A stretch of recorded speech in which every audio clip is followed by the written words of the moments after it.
Hello my champions, विजय आदर्श की पाठशाला में आप सभी का स्वागत है।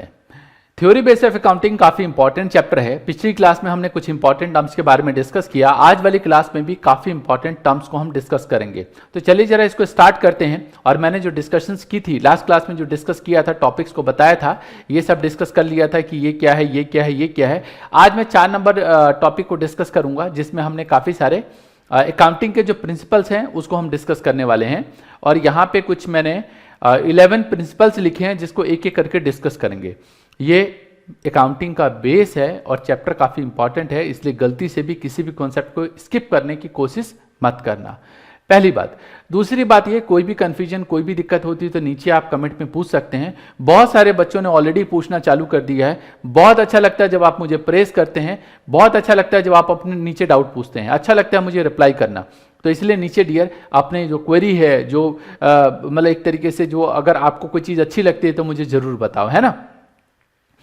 जो सबसे पहला कॉन्सेप्ट है उसको बोलते हैं अकाउंटिंग एंटिटी कॉन्सेप्ट। क्या कहते हैं अकाउंटिंग एंटिटी कॉन्सेप्ट, जिसको बोलते हैं बिजनेस एंटिटी कॉन्सेप्ट। काफी इंपॉर्टेंट है। और बताऊं, मैक्सिमम जो अकाउंटेंट है जिन्होंने गलती से, मतलब ठीक तरीके, गलती से क्या बोलें कि मजबूरी में बन गए, क्योंकि अर्निंग करनी थी और बेसिक कॉन्सेप्ट नहीं पढ़ा तो मजबूरी हो गई, और वहां पे बेसिक फंडा क्लियर ना होने की वजह से आज भी अकाउंटिंग में बड़ी प्रॉब्लम होती है उनको।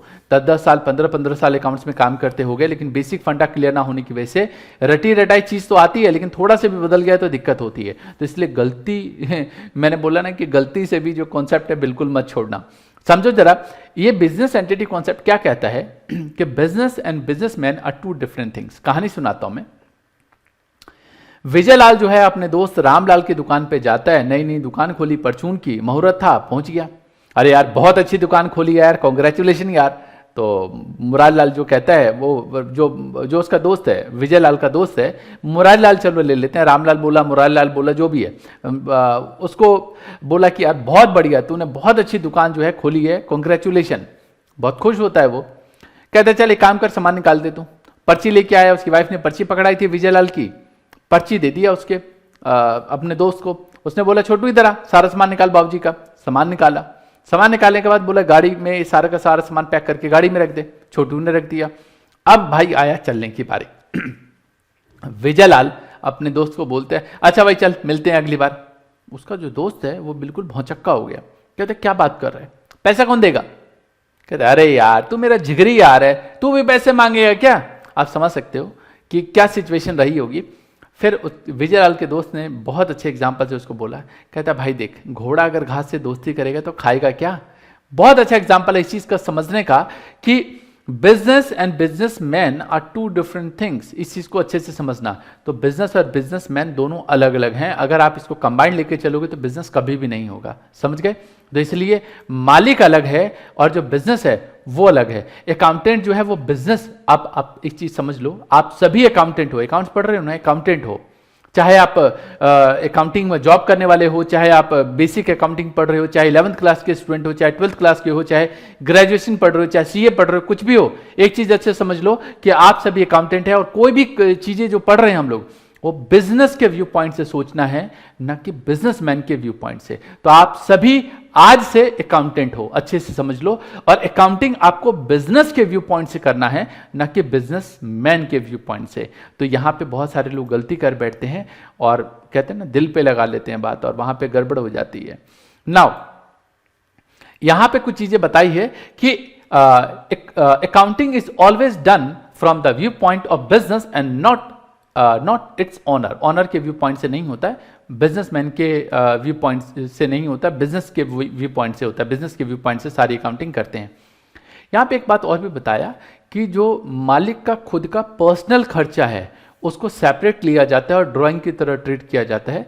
जैसे the personal transaction of owner are kept separate from the business. मतलब अब गले से अगर पैसा निकाल के अपने पर्सनल खर्चे करता रहेगा तो एक दिन पूरा दुकान खाली हो जाएगा, है ना। तो गले से पैसा निकालेगा कोई बात नहीं, लेकिन वो उसको लिखेगा कि मैंने इतना पैसा निकाला, और पता होना चाहिए कि इतना पैसा लगाया, इतना पैसा निकाला है। तो जो पर्सनल खर्चे जितने भी हैं उसको सेपरेट माना जाएगा। पीछे मैंने बताया था ड्राइंग, जो पैसा बिजनेसमैन अपने घर के खर्च के लिए निकालता है उसको बोलते हैं ड्राइंग है, तो वो ड्राइंग का पार्ट होता है। ठीक है, चलो आगे है इसमें। इसी के अंदर जो अगला पॉइंट है समझने वाला, प्रोप्राइटर और owner is treated as creditor. Yes, यहीं पे गलती होती है, यहीं पे चीज नहीं समझ में आती है। तो बिजनेसमैन ने जो पैसा बिजनेस में लगाया है उसको बोलते हैं कैपिटल। बहुत सारे लोगों को समझ में नहीं आता है कि उसको कैपिटल क्यों बोलते हैं। कैपिटल तो पता है बिजनेसमैन ने जो लगाया पैसा बोलते हैं कैपिटल है, लेकिन इसको लायबिलिटी में क्यों लिखते हैं? तो रूल ये कहता है कि बिजनेस एंड बिजनेसमैन दोनों अलग अलग हैं। तो बिजनेसमैन ने जो पैसा बिजनेस में लगाया है तो बिजनेसमैन को बाहर का बंदा माना जाता है, और उसने जो पैसा माना एज ए क्रेडिटर मानते हैं हम उसको, बट उसके पैसे को क्रेडिटर नहीं बोलते, मतलब क्रेडिटर एक तरीके से नहीं बोला जाता है, कैपिटल बोला जाता है। तो द प्रोप्राइटर और owner is treated as creditor of the business to the extent of capital invested. जो भी उसने पैसा बिजनेस में लगाया है उसको हम बोलते हैं कि भैया इतने का क्रेडिटर है। तो कल को जब बिजनेस बंद होगा तो जितना पैसा उसने बिजनेस में लगाया है, प्रॉफिट कमाया तो बढ़ के मिलेगा, लॉस कमाया तो घट के मिलेगा, लेकिन वो पैसा उसको मिल जाएगा, है ना। तो जैसे यहाँ पे बताया, मान लो कि ये भाई साहब हैं जिन्होंने पैसा बिजनेस में लगाया है, अब 1 लाख रुपए लगाया है, तो जो पैसा उन्होंने बिजनेस में लगाया है वो कैपिटल है, और कैपिटल बिजनेस के लिए लायबिलिटी होती है, यही वजह है ना। चलिए, तो ये कॉन्सेप्ट अच्छे से क्लियर हो गया होगा। एक 4th नंबर पॉइंट और है इसमें, the principle apply to all the forms of business organisation. चाहे वो सोल प्रोप्राइटरशिप हो, चाहे पार्टनरशिप हो, चाहे कंपनी हो, किसी पे भी ये रूल अप्लाई होता है। ऐसा नहीं कि पार्टनरशिप फॉर्म पे अप्लाई होगा, कंपनी पे अप्लाई नहीं होगा, प्रोप्राइटरशिप पे अप्लाई होगा, ऐसा नहीं, सभी पे ये रूल अप्लाई होता है।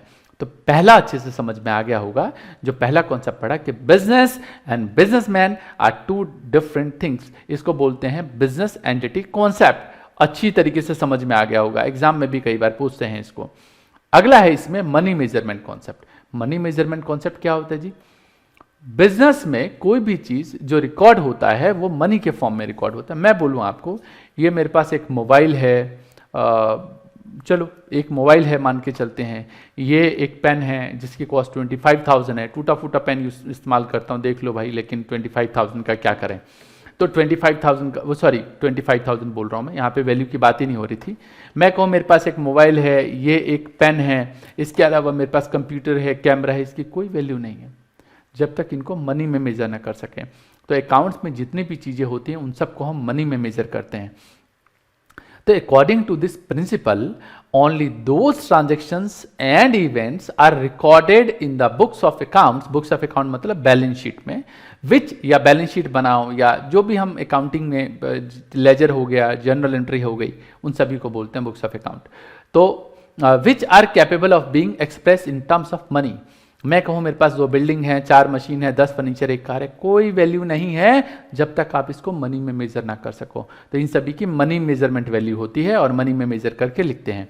तो मनी इज कॉमन डिनोमिनेटर, इन सभी को मनी में मेजर करते हैं। मेरे पास ये 10,000 रुपये का मोबाइल है, 25,000 का ये पेन है, इसकी वैल्यू है, ठीक है, तो इसको मनी में मेजर करते हैं। इंडिया वाले रुपए में कैलकुलेशन करते हैं, है ना। चाइना वाले चाइनीज में जो भी उनके पैसे चलते हैं उसमें करते हैं। जो यूएस यूके वाले हैं वो डॉलर में अपनी सभी बैलेंस शीट में फिगर जो है उसको लिखते हैं। तो अपनी करेंसी में मनी मेजरमेंट जो है उसमें हम लोग सारे का सारा कैलकुलेशन करते हैं। तो मनी मेजरमेंट कॉन्सेप्ट ये कहता है कि बिजनेस में जितने भी मतलब ट्रांजेक्शन एंड इवेंट्स हैं उसको मनी के फॉर्म्स में लिखा जाएगा। इसके बाद अगला कॉन्सेप्ट है अकाउंटिंग पीरियड प्रिंसिपल। ये क्या कहता है? अगर हम ऐसे मान के चलें, जैसे मैंने 2 महीने बिजनेस चलाया, आपने 6 महीने बिजनेस चलाया, मैंने 2 महीने में पैसा कमाया, आपने 6 महीने में पैसा कमाया, यार कंपैरिजन नहीं हो सकती है। अकाउंट जो है ये कहा जाता है कि जो अकाउंटिंग है इसमें क्या किया जाता है कि जो भी हमारे पास बिजनेस है उसको एक पर्टिकुलर पीरियड में कैलकुलेट किया जाता है। जैसे 1 अप्रैल से बिजनेस चालू होगा, 31 मार्च को खत्म होगा, हम ऐसे ट्रीट करके चलते हैं। तो according to this principle the economic life of an enterprise is split into periodic intervals, ठीक है, so that the performance is measured at regular interval. जैसे एक होता है स्टार्ट कब होगा और एंड कब होगा। तो मैंने बोला था अकाउंट जो है 1 अप्रैल से चालू होगा और मान के चलते हैं अगले साल 31 मार्च को क्लोज होगा। अब इसके फायदे क्या हैं वो बताता हूं। मैंने कितना पिछले साल कमाया, इस साल कितना कमाया, उसकी कंपैरिजन कर सकते हैं। पिछले साल क्या एसेट थी, इस साल क्या एसेट है, कंपैरिजन कर सकते हैं। पीरियड बराबर है ना। मैंने कहा कि मैंने 2 महीने में कमाया, आपने 6 महीने में कमाया, कोई कंपैरिजन नहीं है। हम इसमें कंपैरिजन कर ही नहीं सकते हैं। कंपैरिजन कहां कर सकते हैं? कंपैरिजन हम वहां कर सकते हैं जहां पे सच में कंपैरिजन करने की सिचुएशन हो, ठीक है। तो ये अकाउंटिंग पीरियड प्रिंसिपल ये बोलता है कि स्टार्ट और एंड, ये मान के चलेंगे 1 अप्रैल से बिजनेस स्टार्ट हो रहा है और 31 मार्च को खत्म होगा, ये अकाउंटिंग पीरियड प्रिंसिपल कहलाता है। अगला है फुल डिस्क्लोजर प्रिंसिपल। भाई ये बहुत इंपॉर्टेंट प्रिंसिपल है, एग्जाम में बहुत बार पूछते हैं कि according to this principle the financial statement should completely disclose all the significant information relating to the economic affair of enterprise. Business में जितना भी पैसे से लेन देन वाली ट्रांजेक्शन है उसको रिकॉर्ड करते हैं, आपको डिस्क्लोज करना है, ये बताना है, ये जरूरी है ना। तो ये चीज को समझने वाली बात है कि फुल डिस्क्लोजर, नाम से पता चला फुल डिस्क्लोजर है, ठीक है। जैसे एग्जांपल के तौर पे अब मान लो इसके पास इसका एक बिजनेस है और बिजनेस में क्या हुआ कि ये टमाटर बेचता है। अब इस जो टमाटर का इसका ट्रक आ रहा था, अब गलती से उसने एक कार वाले को टक्कर मार दी। कार वाले को टक्कर मारते ही कार वाला गुस्से में आ गया। अब भाई वो कमिश्नर बंदा था, मतलब कमिश्नर की गाड़ी थी। अब उसने बोल दिया कि 1 लाख रुपए तेरे से चालान लूंगा, मेरे को चाहिए, तूने मेरी गाड़ी ठोकी है। अब 1 लाख रुपए का बोला गया, वो केस चल रहा है, अभी दिए नहीं पैसे, सेटलमेंट नहीं। उसने कहा ठीक है केस कर दो, जो कोर्ट बोलेगी वही दूंगा मैं। अब ये जो भाई साहब है, ये जिसकी गाड़ी है, ये अड़ गया कि ठीक है जो कोर्ट बोलेगी वो, लेकिन 1 लाख रुपए इसको लग सकता है, देने पड़ सकते हैं। ये फुल डिस्क्लोजर प्रिंसिपल के तहत कंटीजेंसी लायबिलिटी में दिखाया जाएगा। आगे चलकर डिस्कस करेंगे कंटीजेंसी लायबिलिटी क्या होती है। तो कंटीजेंसी में दिखाया जाएगा कि ये पैसे देने पड़ सकते हैं कि मेरे ड्राइवर ने एक कार वाले को ठोक दिया और जुर्माना जो है, मतलब उसने 1 लाख रुपए क्लेम किया है, अब कोर्ट बताएगी, बट एक कंटीजेंसी एक तरीके से हो गया, मतलब ये दिखाना बनता है। फुल डिस्क्लोजर प्रिंसिपल कहते हैं इसको। क्या कहते हैं इसको? Full disclosure principle. Now the disclosure, यहां पे देखो ना कंटीजेंसी लायबिलिटी मैंने बोल दी, तो जो मैंने बोला है यहाँ पे फुट नोट में लिखते हैं, मतलब जो बैलेंस शीट होती है हमारी उसके फुट नोट में। आगे चल के बैलेंस शीट के बारे में बताऊंगा, ज्यादा दिमाग चलाओ मत, अभी जो बोल रहा हूं उसको समझो। फुल मतलब इसके अंदर फुल फोकस करना है, जो मैं बता रहा हूं उसी को समझना है आपको। बैलेंस शीट जो होती है उसके ठीक नीचे हम कंटीजेंसी लायबिलिटी के बारे में लिखते हैं। अच्छा, कई बच्चे कह रहे हैं टाई पे नजर है, कह रहे हैं सर आज टाई में पहने हो। एक्चुअली इससे पहले मेरी लाइव क्लास थी, उसको रिकॉर्ड भी करते हैं हम लोग।